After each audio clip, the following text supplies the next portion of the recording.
Olá, sejam muito bem-vindas ao meu canal. Eu sou a nutricionista Fernanda Cipriano, trabalho com emagrecimento feminino há 4 anos e estou aqui para ajudar vocês a entenderem mais o processo de emagrecimento e também alcançarem uma vida mais saudável. E o assunto de hoje é efeito platô. Se você está numa jornada de emagrecimento ou se você já tentou emagrecer algumas vezes, você já deve ter se deparado com o efeito platô.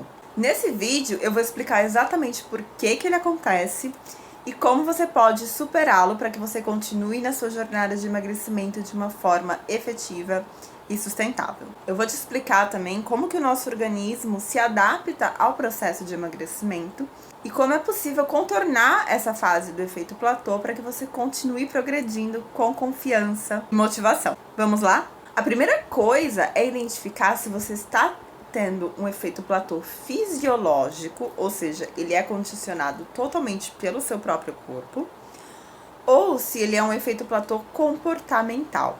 O que seria esse efeito platô comportamental?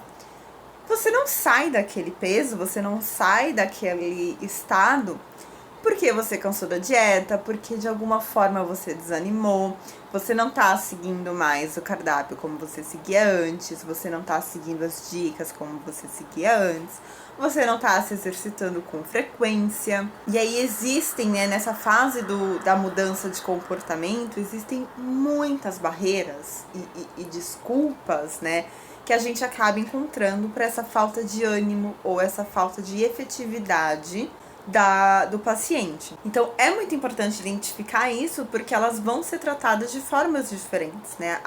O platô fisiológico, a gente vai ter uma alteração no cardápio, a gente vai ter uma alteração ali de rotina também, mas ele é muito mais focado no seu processo fisiológico de emagrecimento, então na sua perda de gordura.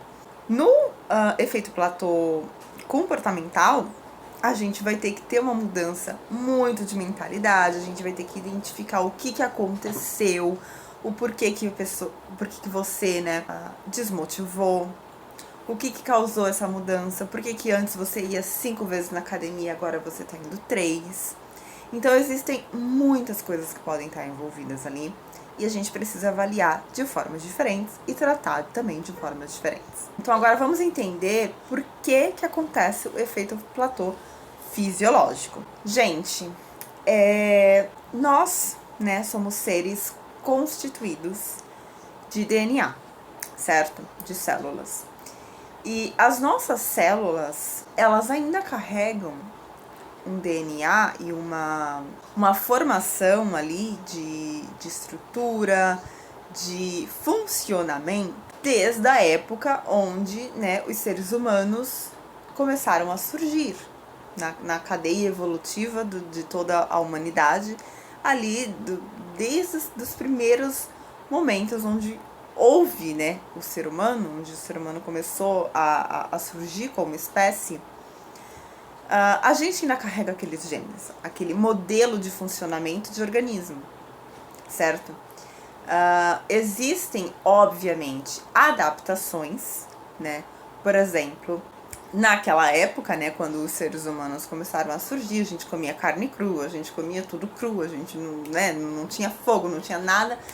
Então a gente tinha uma questão de digestibilidade muito diferente, uma questão de absorção muito diferente, que agora, né, conforme houve toda a passagem de tempo, houve a descoberta do fogo, a coisa mudou de figura, né? O nosso corpo, ele foi se adaptando, e as nossas células, ela foi se adaptando a essa nova realidade.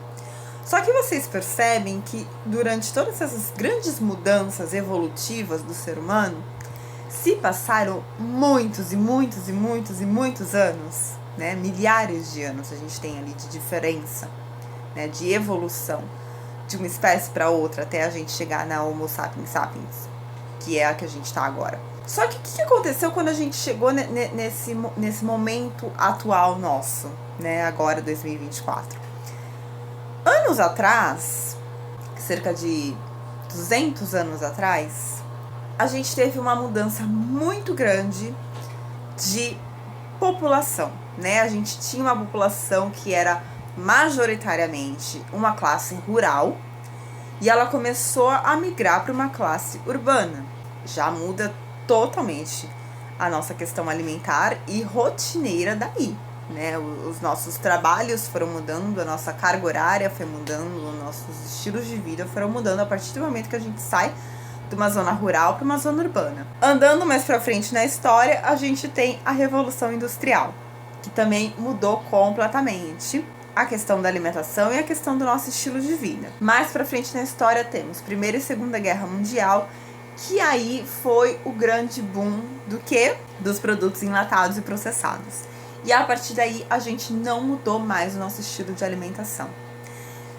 E a gente agora, né, principalmente depois do boom dos produtos enlatados e processados, a gente tem uma grande, enorme disponibilidade de alimentos na palma da nossa mão. A gente tem supermercado, né, em cada esquina, né? Então pensem comigo, né? A gente saiu de um estado onde a gente tinha que caçar para comer e produzir a nossa comida, e onde a gente também passava ali, vivia muitos extremos, né? Muitos extremos de fartura e muitos extremos de fome, porque naquela época a gente não contava, a gente não podia contar com essa facilidade de teremos comida ali na geladeira. Se a gente quisesse comer, a gente tinha que caçar a nossa própria comida. E isso dependia de inúmeros fatores. Fora todo o trabalho braçal que isso demandava, tanto para caçar quanto para plantar o nosso próprio alimento, né? Para cultivar o nosso próprio alimento e produzir todas as ferramentas domésticas, né? Que a gente produzia nossas próprias ferramentas. Então, assim, vocês percebem que isso foram anos, milhares de anos. Então, o nosso corpo ele teve tempo de sair do estado de como comida crua e caço minha comida para caço minha comida, mas cozinho ela. Foram milhares de anos. E aí a gente andou na história, só que aí a gente foi do beleza, tenho mais fartura, tenho mais disponibilidade, mas ainda tenho um estilo de vida mais rural, um estilo de vida mais pacato, que demanda energia, um estilo de vida onde né, a gente demanda muito do nosso organismo. E aí só se passaram 100, 200 anos entre esse estilo de vida para o estilo de vida automático que a gente tem agora. Isso é muito pouco tempo para o nosso corpo se adaptar a qualquer coisa. Isso é muito pouco tempo para o nosso DNA ser modificado completamente para se adaptar a essa nova geração, a esse novo estilo de vida que a gente está vivendo agora. Então, o que acontece com o nosso corpo? Ele não tem ideia. As nossas células não têm ideia que se a gente quiser comer, é só a gente ir na cozinha e pegar o que a gente quer comer. O nosso corpo não tem ideia que se a gente quiser comer, é só a gente andar até ali a esquina, ou 2, 3 quadras, o que seja, e no mercado comprar comida para comer. Muitas vezes até pronta, né? Hoje em dia os mercados eles têm comida pronta já, marmitas, etc. Vocês entendem a facilidade disso? E o nosso corpo ele não tem essa noção, as nossas células não têm essa noção. Para o nosso corpo, a gente come porque a gente tem comida. Só que ele não faz ideia de quando ele vai comer de novo. Ele não faz ideia de que daqui a 2, 3, 4 horas ele vai conseguir comer de novo. Então, para ele é importantíssimo que ele guarde gordura. É importantíssimo que ele guarde energia. É importantíssimo que ele te faça ficar sentado na cadeira para você economizar a sua energia. É importantíssimo que ele faça o seu cérebro gritar: não vá para academia. Não faça uma caminhada. Você precisa guardar energia. Porque você não sabe quando você vai precisar dessa energia de novo. E isso é o grande causador do efeito platô. O efeito platô nada mais é do que um impulso do seu organismo te dizendo: para de emagrecer urgentemente. Você precisa parar de perder peso. Você precisa parar de perder gordura. Porque senão vai chegar um inverno extremamente rigoroso e a gente não vai ter como se aquecer. Porque é essa memória genética que ele tem, de quando a gente vivia lá na caverna e a gente não tinha como se aquecer, além do fogo da fogueira e de peles de animais. E além de tudo isso, né, até como um mecanismo também de preservação, o seu corpo ele vai começar a mudar o seu funcionamento para que você não perca peso de jeito nenhum. Então, olha que interessante. Quando a gente tem uma perda de peso de 10%, automaticamente a gente tem uma redução de gasto energético. Então, ou seja, você perdeu peso, só que você também começa a gastar menos. E hoje em dia, a gente sabe, né, claro para todo mundo, que a gente precisa desse déficit, né, de comer menos do que a gente gasta, para que o emagrecimento ocorra. E aí vejam, se a gente simplesmente vai seguindo essa lógica, vocês concordam que vai chegar um momento que a gente vai comer o quê? 1 grão de arroz? Porque se a partir do momento que a gente vai perdendo peso, a gente também vai perdendo gasto calórico. Só que aí a gente tem que compensar. Então, se eu tô gastando menos, então agora eu tenho que comer menos do que esse gasto que eu tô gastando. Então, assim, vai virando um ciclo infinito, né? Até você realmente atingir o seu peso ideal, o peso que você quer chegar. E reduzir muito essa oferta de comida também é muito perigoso. Porque, lembram que eu falei que o nosso corpo, ele acumula gordura, ele acumula energia, porque ele não sabe quando ele vai ter comida e energia.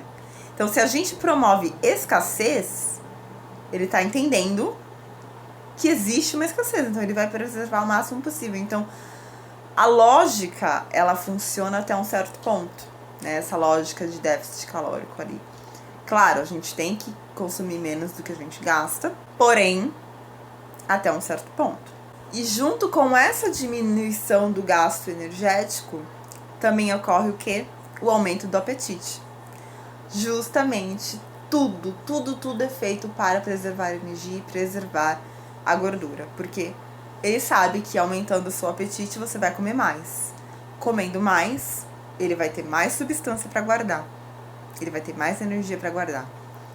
Então percebam como o nosso corpo ele ainda funciona no modo sobrevivência. Então o ideal, né, algumas dicas que eu vou dar aqui para você agora, é que esse plano alimentar ele seja adequado para você.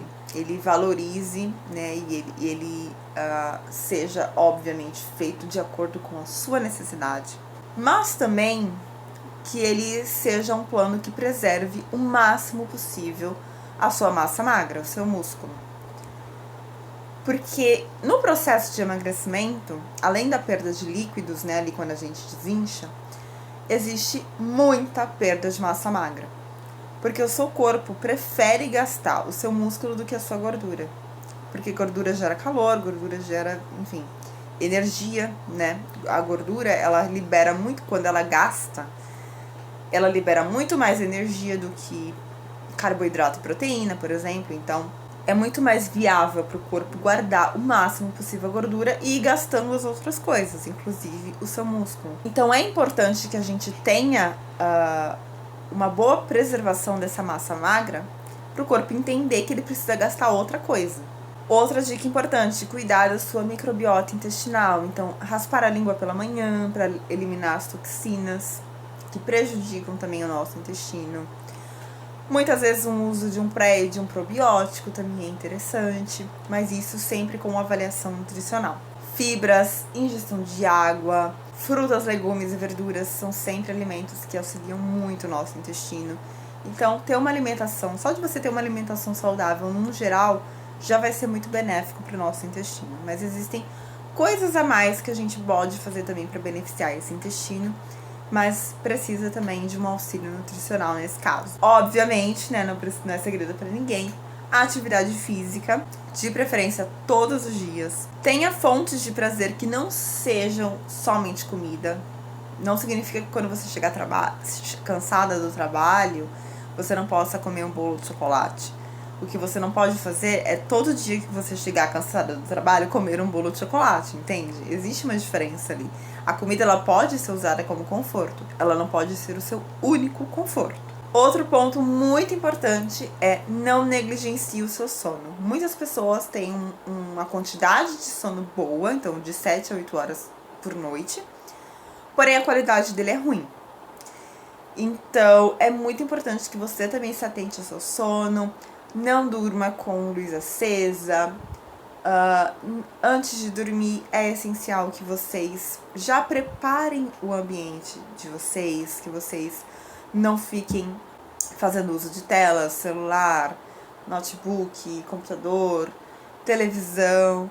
Coloque ali, tome um chá, coloque um ambiente agradável, uma música relaxante e descanse. É importante que você elimine todas as possíveis distrações que podem te atrapalhar ali durante o sono, porque é durante o sono onde a gente tem renovação de células, a gente tem diversos hormônios ali atuando para que o nosso corpo, né, se regule e continue produzindo somente coisas saudáveis e eliminando aquilo que não é necessário. E se você está procurando uma orientação especializada para superar o efeito platô e também continuar no seu processo de emagrecimento, você pode agendar uma consulta online comigo pelo link que vai estar aqui na descrição, que eu vou adorar ajudar você nessa jornada de uma vida mais saudável e equilibrada. Um beijo e até a próxima!